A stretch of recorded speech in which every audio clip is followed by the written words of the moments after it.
Bien, queridos hermanos, como acabo de decir, vamos a empezar nuestro comentario de este pasaje del Evangelio de Lucas, del capítulo 5.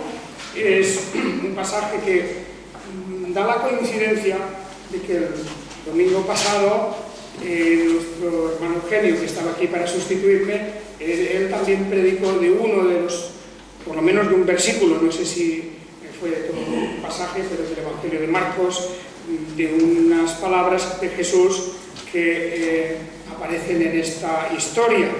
Pero bien, es una coincidencia, porque como ya sabéis, tengo por norma ir comentando los evangelios de la manera correlativa.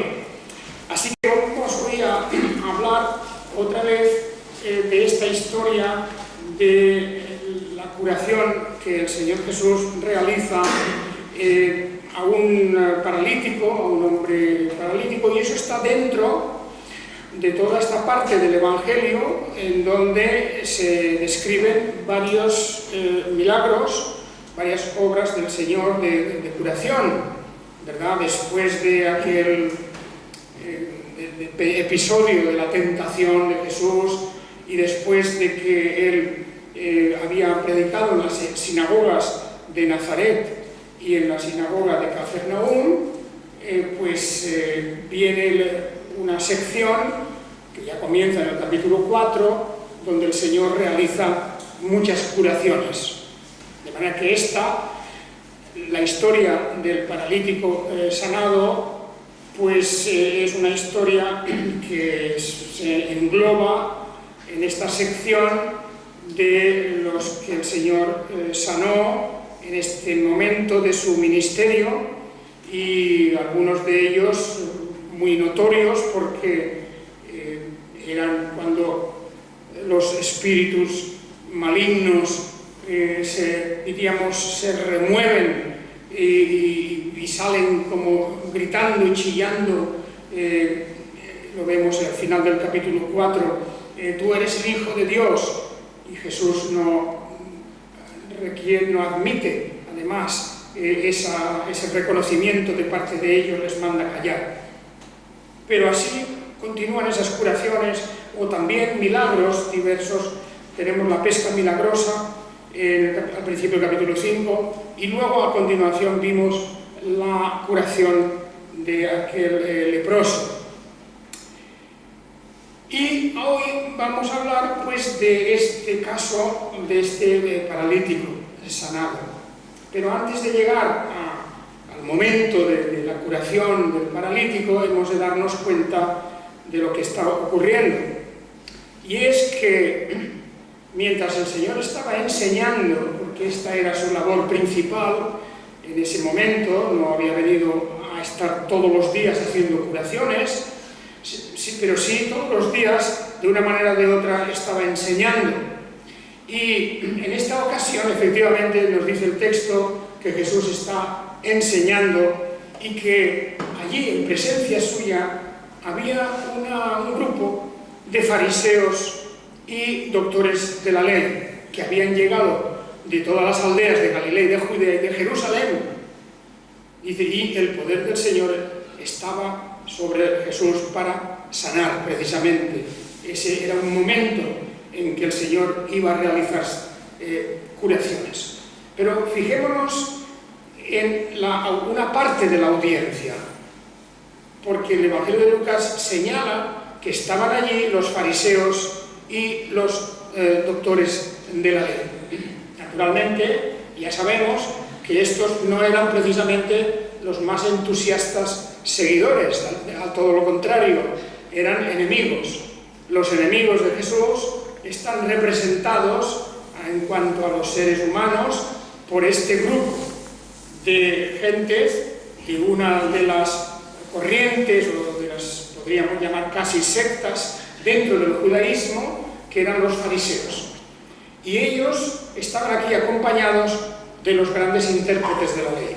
Muchos de estos, seguramente, también de una ideología de tipo farisaica. Eran aquellos que exageraban hasta un punto extremo todos los aspectos de la ley que se referían a la la purificación sobre todo. Eran muchos de los que estaban en contra de los sacerdotes, había una pugna entre ellos y los sacerdotes, y que en definitiva hacían la vida imposible a todos con las exigencias de la limpieza ritual, los lavamientos de manos, las purificaciones de los objetos de todo tipo, el cumplir a rajatabla la ley de Moisés en estos puntos de purificación, que era una manera ritual de entender la santidad. Para ellos la santidad consistía en cumplir aquellas normas, sobre todo de limpieza, los lavamientos, como digo, y en fin, todo lo que significaba el no tocar ciertas cosas, no comer ciertas cosas, no reunirse con ciertas personas, porque el contacto, aunque no fuera inmediato y físico, solamente el estar en compañía de gentiles, por ejemplo, significaba que ellos ya quedaban contaminados.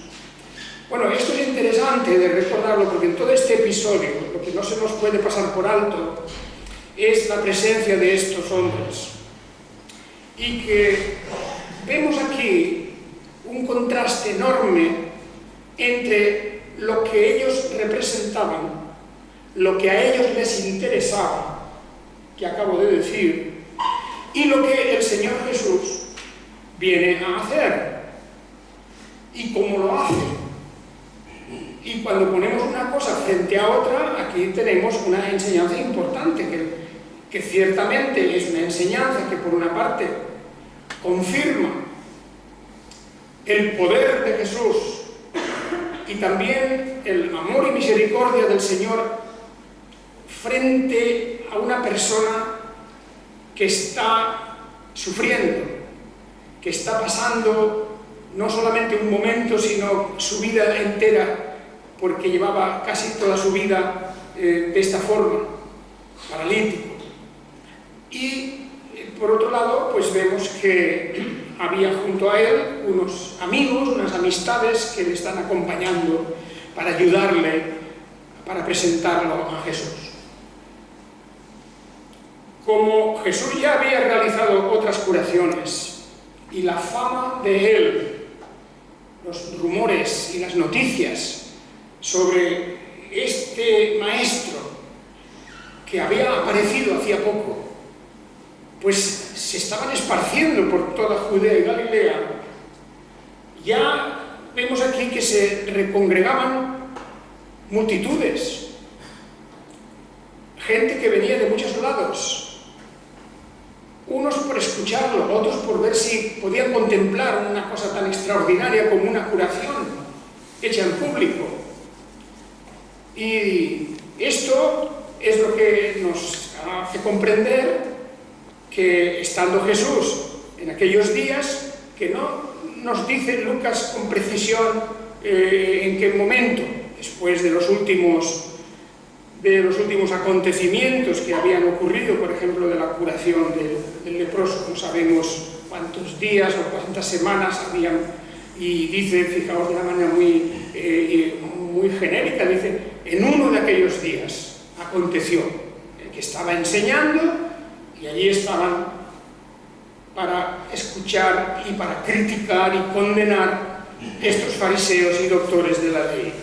Pero lo importante es que, además de la enseñanza, en aquel momento el poder de lo alto estaba en él para sanar. Es una manera de decirnos que el Señor estaba también dispuesto para realizar esta sanidad o esta curación.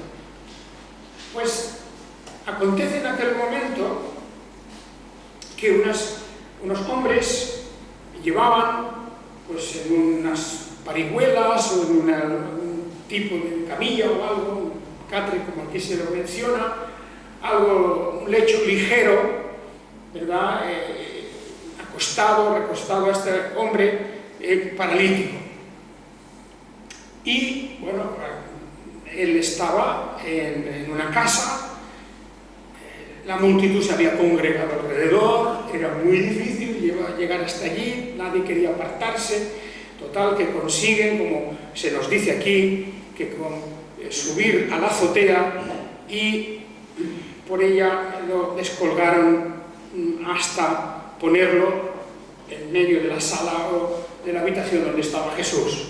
En ese momento lo pusieron allí.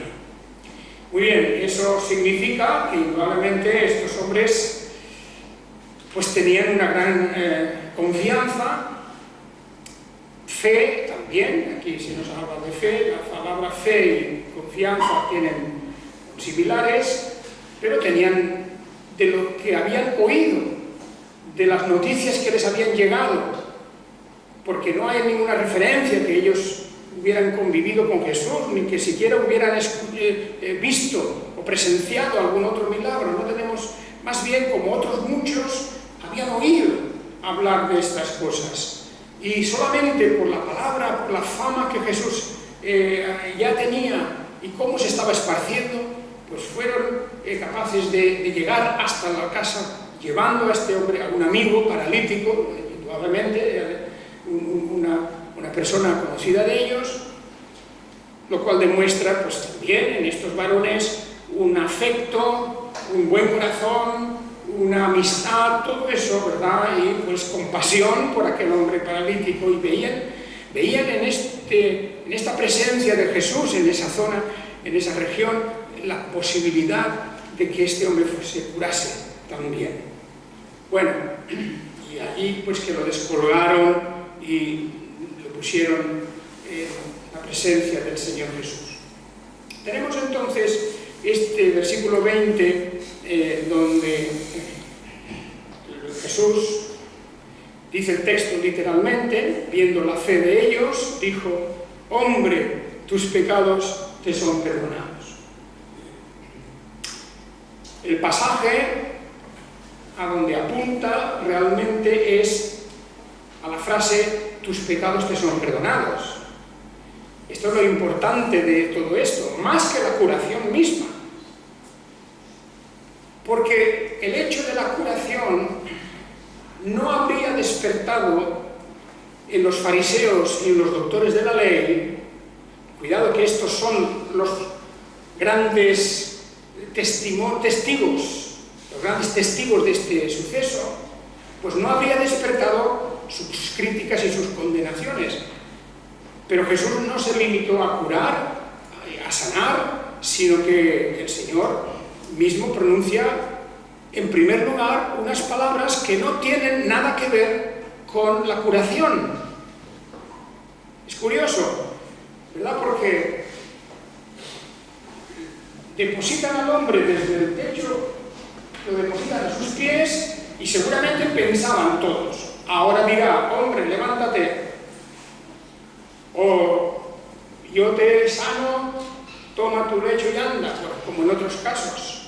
Pero Jesús no se dirige a eso. Jesús en sus palabras no se dirige a decir al hombre: ya estás curado. Lo que Jesús le dice es: tus pecados te son perdonados. Y seguramente ni los compañeros del enfermo ni el propio enfermo no venían pensando en sus pecados. No tenemos, lo que ellos querían era una curación.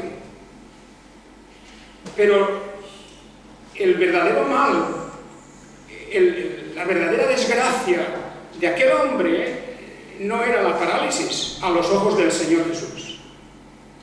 A los ojos de Jesús, la parálisis no era lo principal. Para nosotros, los seres humanos, que tenemos pues unos instintos y una forma de ser, muchas veces, casi siempre, los problemas materiales, sobre todo cuando son enfermedades, los problemas materiales, las enfermedades, los dolores, las desgracias, los problemas humanos, todo eso nos pesa mucho más, o le damos mucha más importancia que a algo que es invisible a nuestros ojos, pero que es muy visible a los ojos de Dios, que es el pecado. El pecado porque el pecado es la transgresión de la ley de Dios y es aquello que nos separa de Dios y de su reino. Y una persona que vive en sus pecados y no tiene arrepentimiento y fe, no puede estar en el reino de Dios. Pero un paralítico sí. Por ser paralítico no hay problema para entrar al reino de Dios y allí ya no hay paralíticos.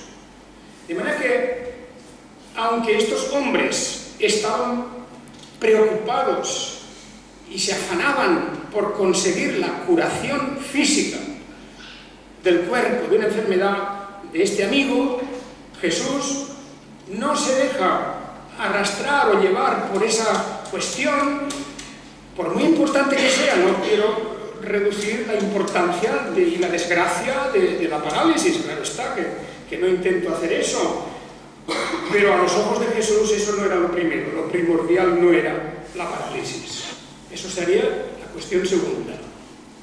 Lo primero es, hombre, tus pecados te son perdonados. Tus pecados te son perdonados. Se dirige a él y no le dice levántate, sino le dice tus pecados te son perdonados. Eso lo subrayo mucho. Pero también aquí hay una frase que es interesante y que tenemos que comentarla un poco. Porque Jesús, naturalmente, al ver que habían subido a la azotea, que habían quitado las losas de la azotea, que entre las vigas de la casa habían hecho descender, naturalmente se admira de la determinación, del empeño que tenían, porque creían efectivamente que Jesús era capaz de curarlo. Y Jesús, al ver esa fe, esa confianza en estos, viene a pronunciar esas palabras. Fijaos que la reacción inmediata de los escribas y los fariseos, la reacción de ellos, empezaron a razonar y dicen, ¿quién es este que habla tales blasfemias? ¿Quién puede perdonar pecados sino solo Dios? La reacción de ellos fue esta. No se alegraron de la curación que iba a venir o de las palabras que iba a decir Jesús luego, porque la curación llega al final de toda la historia. O sea que los fariseos ya reaccionan enseguida, no para pedirle a Jesús que actúe, no para preguntar algo sobre el enfermo, nada, sino la blasfemia que representaba, según ellos, que Jesús dijera estas palabras. Pero hay una cuestión aquí que hemos de comentar un poco. Viendo la fe de ellos, y tal como está escrito, da la impresión de que hubiera una especie de relación causa-efecto entre la fe de ellos y las palabras de Jesús, tus pecados te son perdonados. Y naturalmente que así está escrito y respetamos, por supuesto, el texto así, pero ningún texto bíblico se puede interpretar en sentido contrario de toda la doctrina y de toda la enseñanza bíblica, del resto de la Biblia. Y esto es uno de los grandes avances de la exégesis bíblica, de la hermenéutica bíblica, de la interpretación bíblica, que la Biblia tiene un mensaje único, claro. En un sitio no enseña una cosa y en el otro la contraria. Y eso es la analogía de la fe. La Biblia enseña lo mismo en toda su extensión. Si en un lugar nos dice que la salvación es por gracia, en otro lugar no nos puede decir que es por obras. Si en un lugar nos dice que la fe y el arrepentimiento de cada individuo son necesarios, pues en otro lugar no nos va a decir lo contrario, ni ninguna variación de ese mensaje. Siempre nos dirá lo mismo. Puede expresarse de muchas maneras, según las circunstancias, según una serie de detalles, pero la doctrina siempre será la misma, nunca va a cambiar. Y entonces, esta expresión que tenemos aquí, la fe de ellos y las palabras de Jesús, hombre, tus pecados te son perdonados, como digo, parece como si hubiera una relación de causa-efecto entre la fe de unas personas y la salvación y el perdón de pecados de otra. Como si se pudiera transmitir o comunicar la fe de unos para la salvación de otros. Pero eso, dicho así de esa forma, indudablemente tendríamos que pasar por atropellar todo el testimonio de las Escrituras, donde no es esa la situación, donde de una manera directa nunca podemos decir que la fe de unas personas redime o salva a otras personas.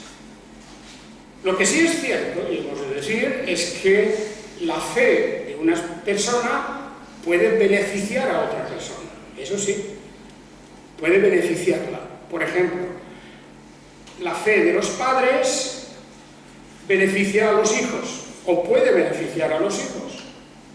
Indudablemente que sí, primero porque hay una promesa del pacto de Dios, de que aquello que los padres que están en el camino de la fe, pues su obediencia al Señor, su conducta, su testimonio, la enseñanza que pueden dar, todo eso puede beneficiar a los hijos.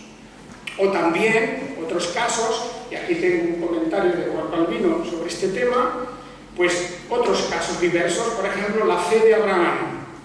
La fe de Abraham, indudablemente, que en primer lugar dice la Escritura que Abraham creyó a Dios y eso le fue contado por justicia a él, le fue contado como si fuera justo, no por obras suyas, sino porque había creído. Pero esa fe que hizo a Abraham justo a los ojos de Dios era una fe, en primer lugar, que es un don de Dios, el don de Dios a cada uno de los redimidos. En segundo lugar, la fe de Abraham tiene un efecto beneficioso para su descendencia. Abraham creyó a Dios, le fue contado a él por justicia, pero como él continuó actuando de acuerdo con la fe, todo eso bendice y beneficia a sus descendientes. Y por él, ciertamente, y por el pacto que Dios ha hecho con Abraham, pues la bendición llega a otros. Eso sí, podemos decirlo. Y es importante eso. Quiero leeros unas palabras sobre este tema de Juan Calvino, porque dice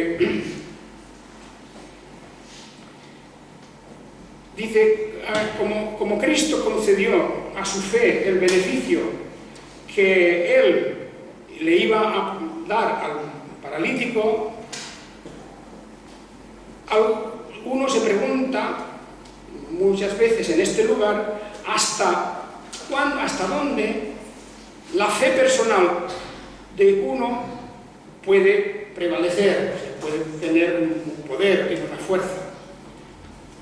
En primer lugar, podemos asegurar que la fe de Abraham tuvo ventajas, beneficios para sus sucesores, cuando él por sí mismo abrazó estas promesas para su descendencia y también por ese pacto de salvación que le fue gratuitamente ofrecido. Y podemos pensar lo mismo de los hombres, de personas individuales y de la fe de ellos, que por la fe propagan a sus hijos, a sus nietos, antes incluso de que ellos hayan nacido, la gracia de Dios. Naturalmente porque, como digo, el ejemplo, el testimonio, las personas de fe establecen un campo de bendición para otros. Más aún, este aspecto también beneficia a los niños pequeños, a los infantes, que en cuanto por su edad todavía no son capaces de tener fe, y sin embargo la fe de los padres les beneficia, aunque ellos por sí mismos no pueden tener fe. Para los adultos, naturalmente, los que no tienen fe propia,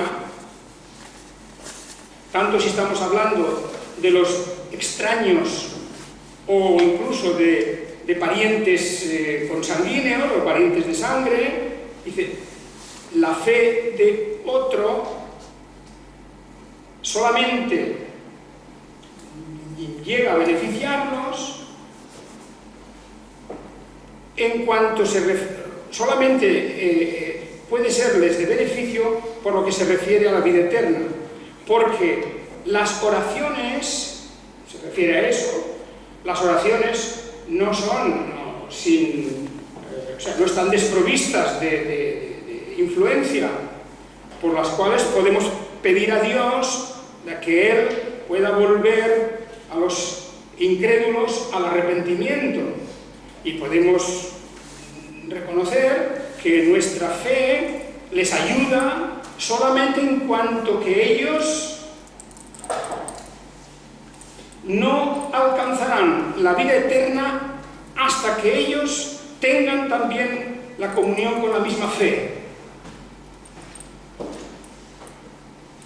Por lo tanto, aquí tenemos una serie de casos donde decimos sí, puede beneficiar a otros por las oraciones, por el ejemplo de los padres. Y ahora dice, en cuanto se refiere al presente pasaje,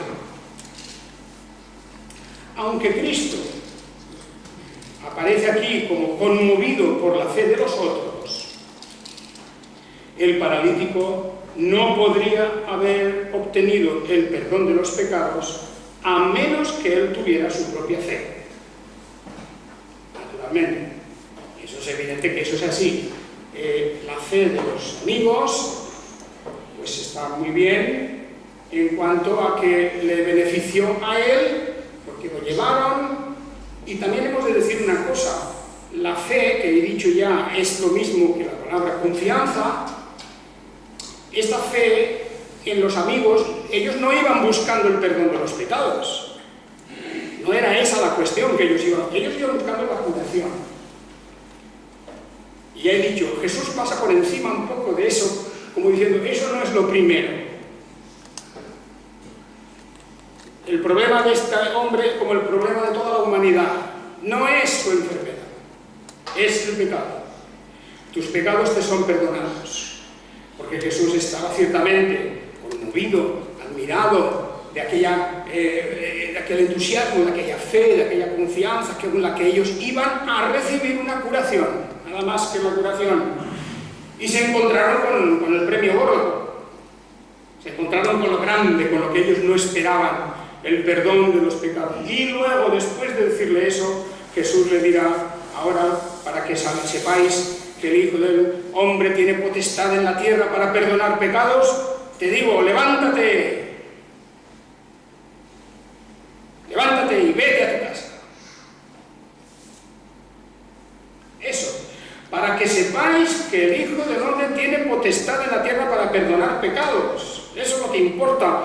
Lo otro, la curación, es accesoria, es suplementaria, viene luego, y ciertamente los amigos que habían ido con este hombre, pues tienen, digamos, su importancia, precisamente porque ellos también confiaban en que Jesús podría sanarle de la parálisis, lo llevaron, lo subieron a la azotea, lo descolgaron por la azotea y siempre con aquella confianza de que Jesús podría curarlo. Y efectivamente lo hizo. Pero claro, indudablemente hemos de tener muy claro que la fe propiamente en orden a la salvación, la fe en orden al perdón de los pecados, no se puede comunicar de unos a otros. Efesios 2, 8, porque por gracia habéis sido salvados por medio de la fe, y esto no de vosotros, es el don de Dios. No por obras para que nadie se gloríe, porque somos hechura suya, creados en Cristo Jesús para buenas obras, las cuales Dios preparó de antemano para que anduviéramos en ellas. Bien, como Calvino nos dice muy bien, que en este pasaje, aunque Cristo fue conmovido por la fe de aquellos otros, el paralítico no podría haber obtenido el perdón de los pecados a menos que él tuviera su propia fe. Esa es la cuestión fundamental. Claro, porque la fe es un don de Dios y a cada individuo. A cada individuo. La fe es aquello que nos otorga los beneficios de la gracia, porque también eso debemos aclarar. No es la fe la que nos salva. Tengamos mucho cuidado. La fe no salva la fe. La fe es un instrumento. Lo que salva es la gracia. O sea, la buena voluntad de Dios de salvarnos. Y para salvarnos, Dios nos da la fe para que se vea que no es de nosotros, que no es por obras. Porque una vez que Dios ha decidido esa salvación, esa su buena voluntad de salvarnos, habría dos opciones. O bien decirles, tenéis que hacer estas cosas para salvaros, yo abro la puerta de la salvación, pero tenéis que hacer estas cosas, méritos tenéis que ganar. O bien el otro camino, como no podéis hacer suficiente, nunca lo podréis hacer, yo os voy a dar fe, la fe, a cada uno, porque cada uno tiene sus propios pecados y sus propios fallos, y para que haya arrepentimiento en cada uno, tiene que haber también fe en cada uno. Entonces, la fe es el instrumento que Dios usa. Salvos por gracia, por medio de la fe. Esa es la fórmula bíblica. Por gracia, por medio de la fe. Y eso, naturalmente, a cada persona. Cada uno necesita su fe y su arrepentimiento. Y la gracia de Dios se extiende sobre todo su pueblo, sobre todos aquellos que desde antes de la fundación del mundo han sido llamados y destinados a salvación. Bien, con eso pues simplemente quería aclarar un poco esta cuestión, porque la enseñanza principal del texto es el perdón de los pecados y la oposición de los fariseos y de los doctores. Precisamente ellos no creían en el perdón de pecados porque no creían en la gracia y no creían en la fe. Lo que creían eran las obras. Y ellos consideraban, siendo como somos descendientes de Abraham y somos discípulos de Moisés, lo único que tenemos que hacer ahora es cumplir al detalle, cumplir hasta lo más mínimo esa ley de Moisés, y así seremos salvos. Esa era la fórmula de fariseos y de sacerdotes y doctores de la ley, y por eso, para que sepáis que el Hijo del Hombre tiene potestad en la tierra para perdonar pecados. Levántate, alza tu catre y vete a tu casa. Y al instante, levantándose a la vista de ellos, tomó aquello en que yacía y se fue a su casa glorificando a Dios. Y el estupor sobrecogió a todos y glorificaban a Dios y se llenaron de temor, diciendo, hoy hemos visto cosas increíbles. Pero claro, no se refiere ya a la fe de los que estaban allí, del paralítico y de los amigos, ¿no? Ya esa cuestión es secundaria completamente. Lo que la gente se admiró, lo que la gente le entró temor, es viendo dos cosas: que Jesús había perdonado los pecados y que eso lo respaldaba con un acto sobrenatural de sanar en aquel momento, en aquel instante, por la palabra, sin nada más, por su palabra: levántate y vete a tu casa. Y ese hombre paralítico, inmóvil, completamente inútil, indefenso, que no podía hacer nada por sí mismo, ese hombre se levanta y se va a su casa glorificando a Dios. Y ahí está la gran enseñanza de este pasaje. Una vez más, el poder de Dios. Una vez más, la gracia de Dios. Una vez más, la realidad del pecado. Y como consecuencia del pecado, de todas las desgracias humanas. enfermedades, conflictos, problemas, la muerte misma, todo eso es la paga del pecado. Pero aquí vemos que la gracia triunfa sobre el pecado y que Dios, en su soberanía, a este hombre, y ya lo hemos dicho otras veces, no a todos los paralíticos de Israel, no a todos los leprosos de Israel, no a todos los ciegos de Israel, pero a aquellos que en su voluntad y en el cumplimiento de su misión, de la gran misión de salvación, Él quiso para ser glorificado como verdadero Señor y Salvador. Y este es el gran pasaje que tenemos ahí delante. Hermanos, ciertamente es un pasaje para glorificar. Todos se fueron glorificando a Dios. Qué cosa más maravillosa, porque aprendieron allí del poder de Dios, la grandeza del Señor. Pues que Él os bendiga a todos. Amén.